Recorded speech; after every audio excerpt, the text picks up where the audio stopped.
Un jour, l'État a décidé que les universités devraient sélectionner leurs étudiants à l'entrée en master, en première année de master, et non plus à l'entrée en deuxième année de master, comme c'était le cas depuis des décennies et des décennies.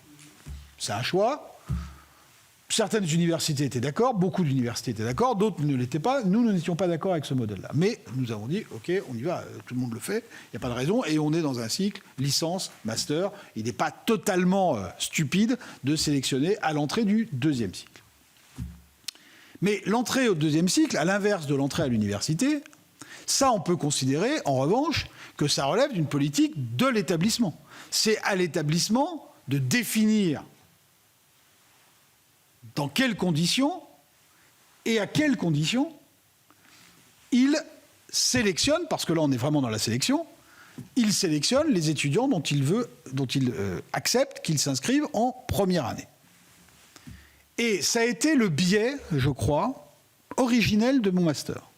C'est que mon master était censé être, au départ, une simple plateforme de dépôt de candidature. C'était ça, mon master, au départ. Ça dispensait les étudiants de déposer un dossier dans chaque université. Et donc, ils déposaient un seul dossier qui était ensuite distribué dans toutes les universités dans lesquelles ils étaient candidats. Très bien, ça me va très bien. Et puis, de fil en aiguille, l'État a décidé de mettre son nez dans l'opération.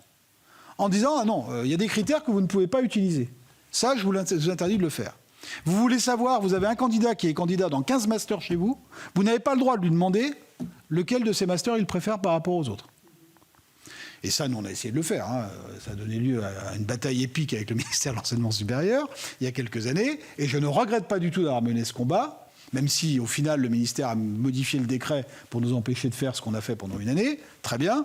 Mais en tout cas, je considère que le problème de mon master, c'est que c'est une machine à rogner l'autonomie des universités. Et je dis bien, je ne parle même pas de l'autonomie financière, de l'autonomie telle qu'on l'entend aujourd'hui, mais l'autonomie académique des universités.